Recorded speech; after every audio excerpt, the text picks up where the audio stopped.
Ya udah, kita bersama dengan Yang Mulia Pengira Hartini, binti Pengira Haji Tahir, ia konsultan psikologis klinikal. Assalamualaikum Pengiran. Waalaikumsalam. Apa khabar? Alhamdulillah Alhamdulillah. sihat. Pengiran apa khabar? Alhamdulillah. I Alhamdulillah. mean excited today. First time pakai virtual connect. Ya, betul. Memang ada mempunyai cita rasa yang berlainan apabila kita berkomunikasi secara virtual. Tetapi hakikatnya ini kegunaan teknologi sebenarnya, dan apabila kita ni memperkatakan pengirannya tentang teknologi ini, banyak antara ibu bapa yang menangani pembelajaran kanak-kanak di rumah kan. Perbezaannya ibu bapa sebelum lockdown dan sesudah dan apabila lockdown, macam mana tu? Apa perbezaannya?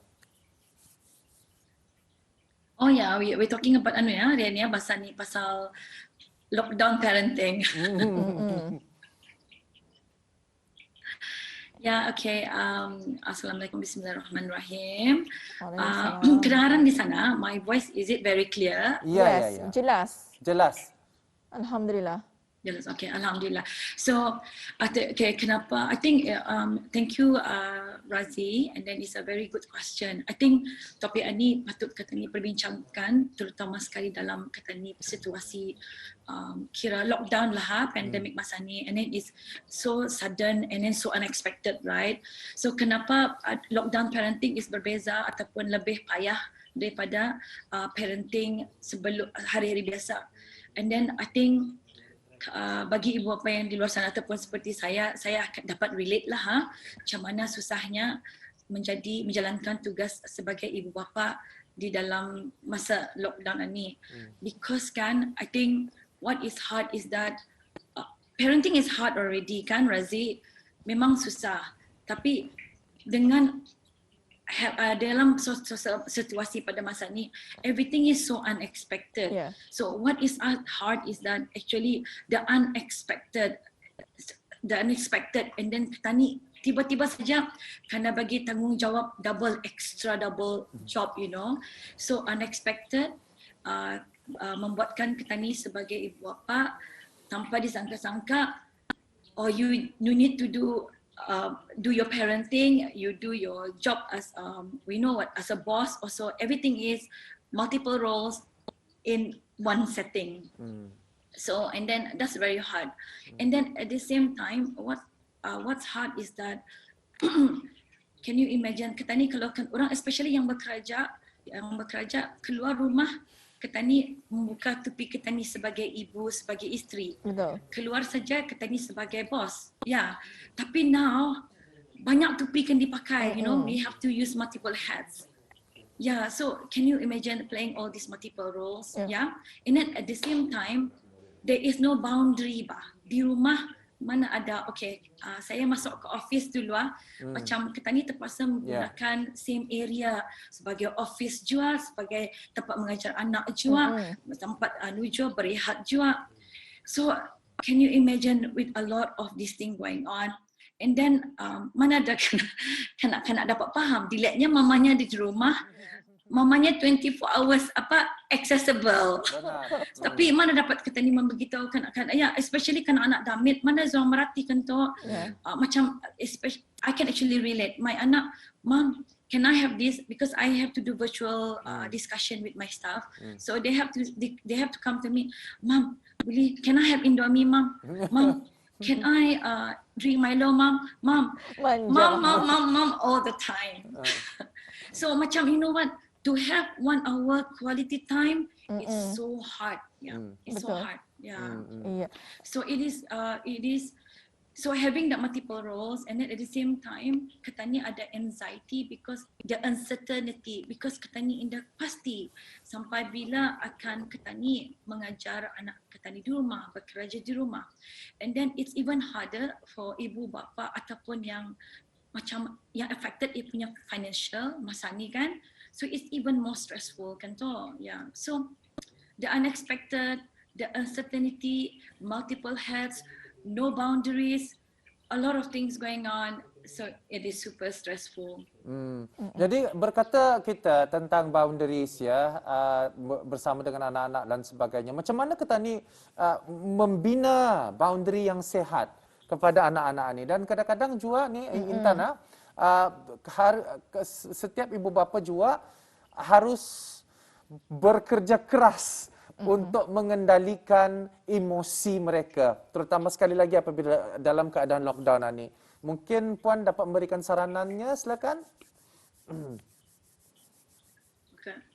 So bagi ini I'm talking as a clinical psychologist, and pada masa sama sebagai saya yang sebagai ibu juga kan tu, it is not easy, tapi the most important thing is kata ni apanya orang bahasa orang putihnya mindful. It always about being mindful. Mindful ni think peka ke tu.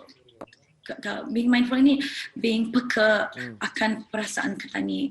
So it's very important tani to be aware. And then you know what, actually as much as kita ni ada high expectation on ourselves, macam ada ekspektasi untuk menjalankan tanggungjawab tadi sebagai ibu, sebagai bapa. Tapi you know what, during this lockdown ni kan, I think it's okay to slow down. Yeah, it's okay to slow down a bit, and then aware of our emotion. And it's okay to be anxious, you know, it's okay to be stressed. Tapi kita ni need to be aware on how to manage it. Tapi at the same time, kita ni orang, we need to lower the bar. Does it make sense, Razi? Like macam lower the bar, lower our expectation. Ya, ya. Dan pikirannya kalau kita ni But lihat ya. that is in. Silakan. Teruskan. Yes. Teruskan. Yeah. So macam maksudnya itu macam untuk how to manage our emotion itulah. Tapi there are other ways on how to in terms of boundaries with children itu a different way lagi tu. But kalau kita ni kan menangani mengawal kita ni punya tekanan, so it is very important to be aware, and then we need to lower our expectation. Jangan disamakan masa bukan lockdown macam biasa itulah ya. I hope kita faham apa yang saya maksudkan. Ya. Dan pengiran seterusnya, apakah antara langkah-langkah ataupun mungkin ada strategi tertentu ya bagi ibu bapa untuk menangani ya mengenai dengan stres dan kepada yang lebih sihat, dan mungkin ada strategi yang positif semasa lockdown ini. Okay. So tadi I talk about slow down and being mindful about parents punya emotion. But at the same time, kita ni sebagai ibu bapa, kita ni need to be mindful about perasaan anak kita ni. Kita ni mikirkan, kan anak iski ni yang in the sekolah kan. So bizurang iski di rumah. Dah macam apanya orang ada empathy. Anak kita ni yang paling anxious, you know, because it's all so unexpected kan. So macam bizurang sepatutnya I'm in school, sepatutnya I'm seeing my friend, I'm sepatutnya seeing Natasha, you know, they have the expectation to see friends, to play with friends, bermain dengan kawan-kawan kan tu.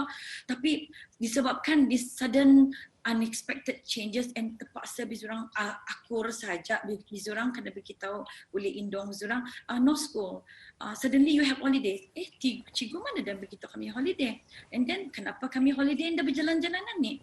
So they actually a lot of things going on in their emotion. Yeah, they're actually anxious. They're also scared. So it's very important for ibu bapa to memastikan bizurang faham akan perasaan anak bizurang. And how to do that? Talk to them, spend time with them, and then listen to them. Macam jangan diambil endah lah atas perasaan mereka lah.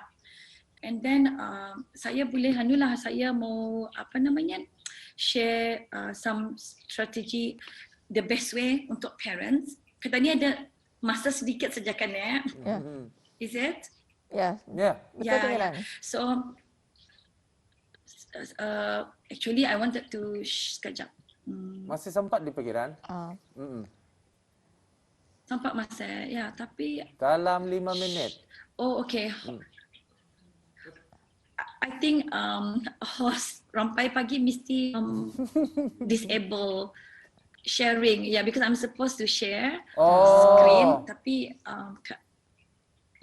because host Rampai Pagi I think memblock, so I cannot share. Okay. Share. Tapi sekejap okay, tapi I can ingin agenda. mengungsikan apa nih Pengiran? Ada sesuatu graf ataupun No, it's okay, it's okay. Ah, I think okay, kalau okay. kita nampak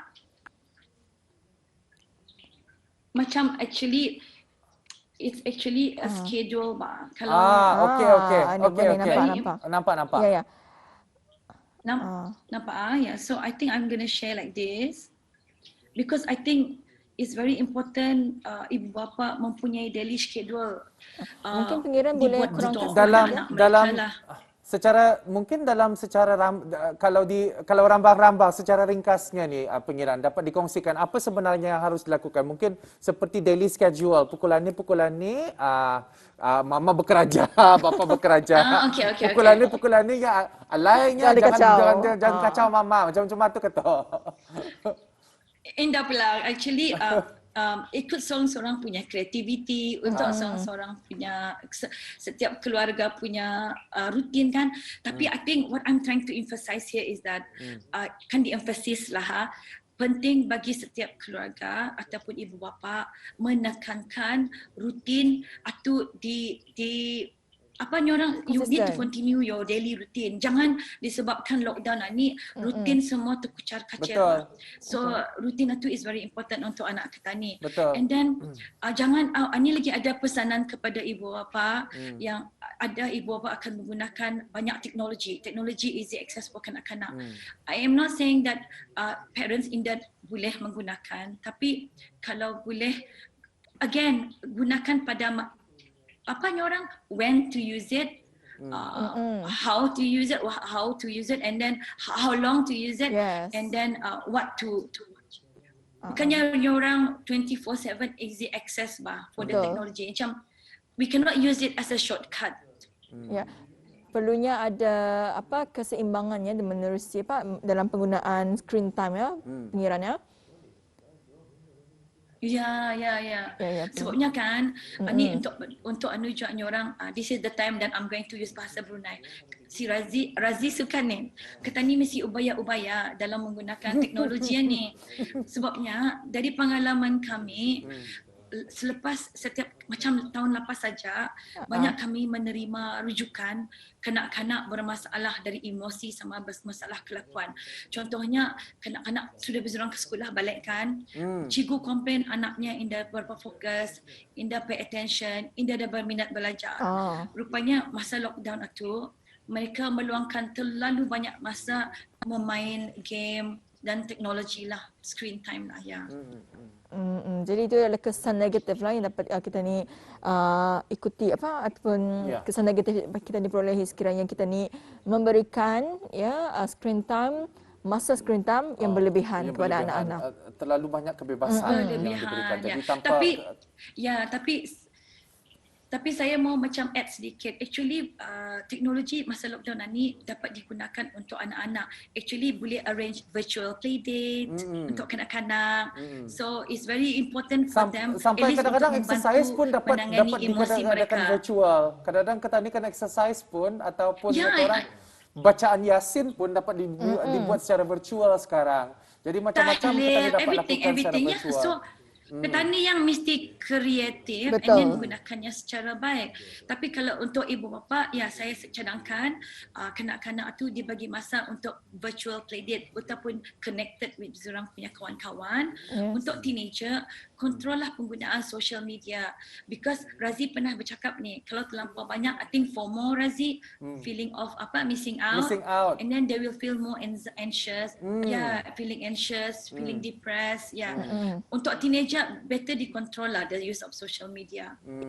Jadi daripada kata-kata tersebut, fear of missing out, mungkin kita, sampai ini saja tadi dapat bersama ni Pengiran, dan insyaAllah kita akan berjumpa lagi nanti.